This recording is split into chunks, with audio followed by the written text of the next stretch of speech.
12 Sleeping Myths Debunked. In today's video, we will be talking about the best part of the day for almost everybody: bedtime. Do we fully understand how sleep works? How does our brain respond to sleep, with more or less of it? You've surely heard a lot of things, but are they all true? Well, that's what we're here for.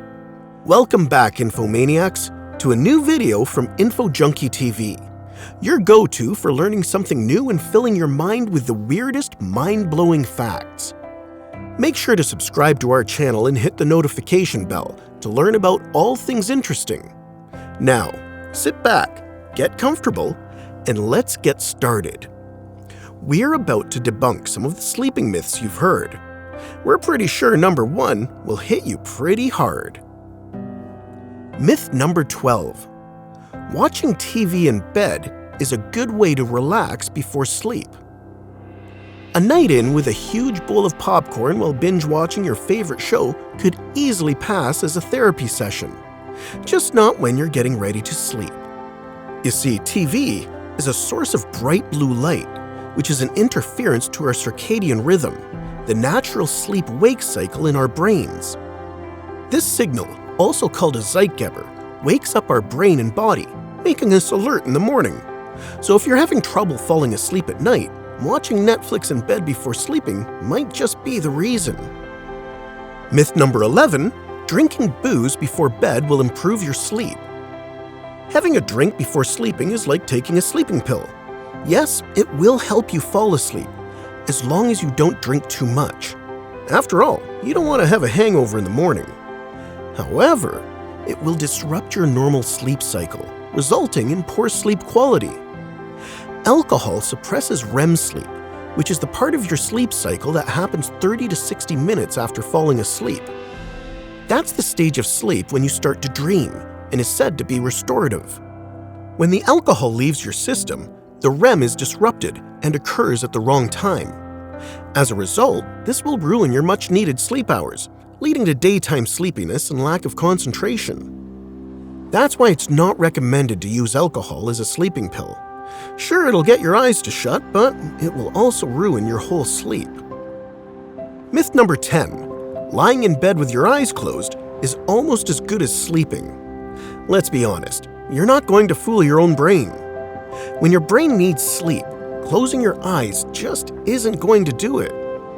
The reason is that sleep is an active process that your body goes through to rest and reboot itself for the next day.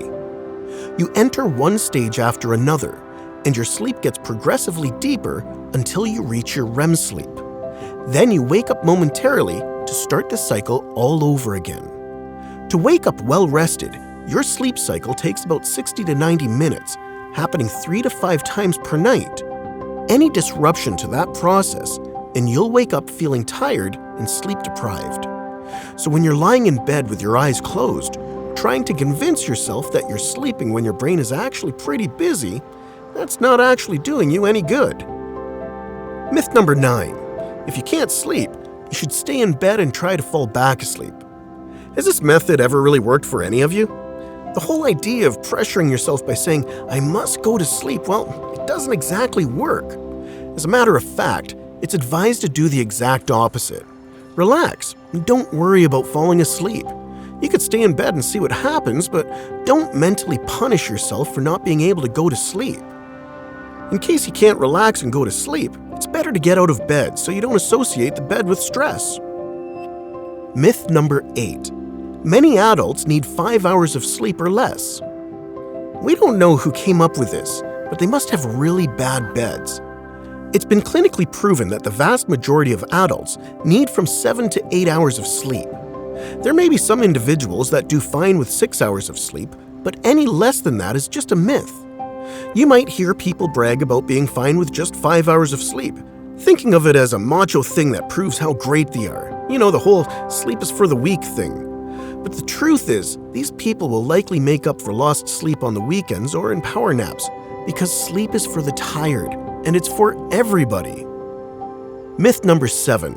Your brain and body will adapt to less sleep. Let's take a look at our diets. When you want to lose some pounds, you limit your food intake by only eating peaches, for example. That way, you'll surely lose weight, but you'll also end up crashing after 3 to 4 days of this diet. You need a healthy, well-balanced diet to keep your body healthy while shedding some weight. The same thing applies to your sleep. Your brain could adapt to less sleep for a while, but after a certain limit, your brain crashes because it's not resting well. This can affect both short and long-term health, such as your decision-making, focus, creativity, and memory. The problem is, humans tend to be really lousy at telling how sleepy they are. You will generally feel bad when you don't get enough sleep, but you have no idea how bad it actually is. Not getting enough sleep can destroy your metabolism, immune system, and mental health. And your performance will just keep tumbling down in various things, including driving. You may even fall asleep for a few seconds without even realizing it. Yikes. Myth number 6. Boredom makes you tired even if you get enough sleep. Situations like long lectures or meetings that could have been in an email are definitely guaranteed to make you break a yawn every now and then, or maybe even snooze off for a couple of seconds. But to be specific, boredom itself doesn't exactly induce sleep. It rather uncovers your sleep tendency because you're most probably sleep-deprived. Myth number 5. It doesn't matter what time of day you sleep. Your biological clock pretty much controls how our sleep cycle should be. It's set to indicate when a good time to sleep is, and it also signals your brain to wake up when it's time to wake up. Your biological clock can even indicate when a good time to be out and about is. So sleep doesn't just happen. Sleep is timed by your biological clock. For most people, nighttime is sleepy time. So even if you don't get enough shut-eye, you'll feel tired throughout the night. But in the morning, your mind is awake and functioning because according to your clock, it's time to be up.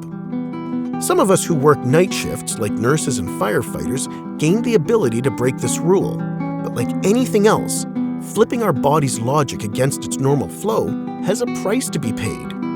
People working night shifts may manage to stay focused on their shift due to their given circumstances, but after a couple of years of doing so, they show higher rates of heart disease, weight gain, and a variety of malfunctions in their bodies. You can do it, but it's going to cost you. Myth number 4. Exercising within 4 hours of bedtime will disturb your sleep.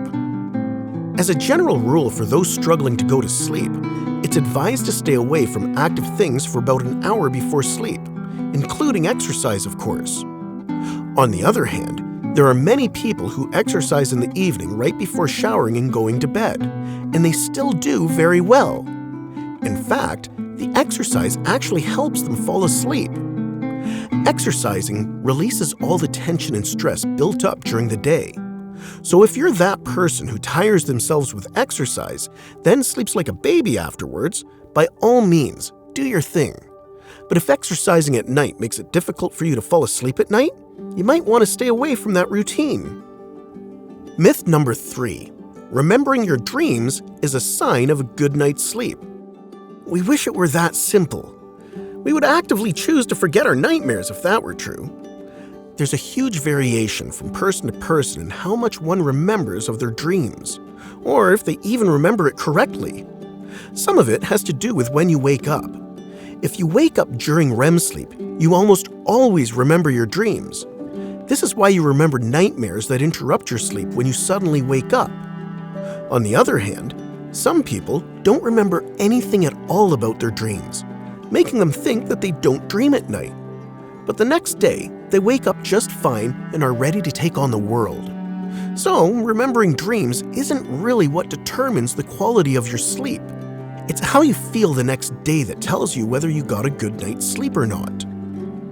Myth number 2. Eating cheese before bed causes nightmares. How many times have you heard someone telling you that eating cheese, or any other food for that matter, before sleep gives you nightmares?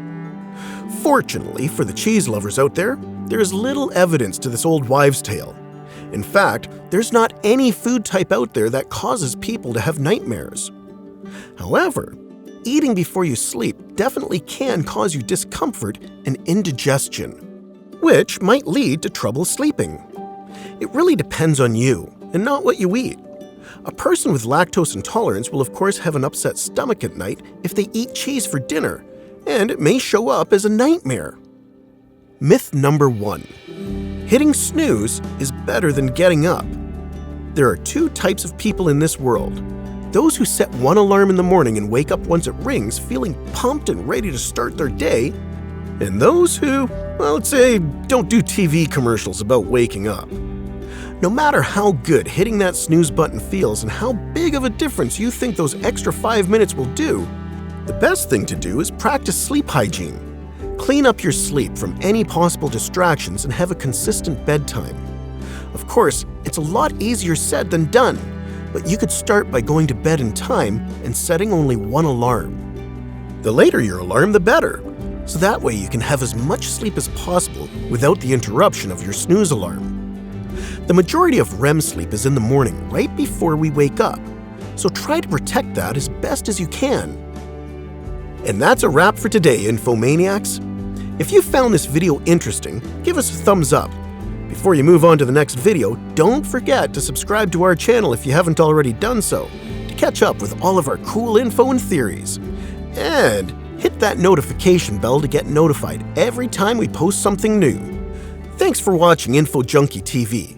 Stay awesome, and we'll see you at our next video.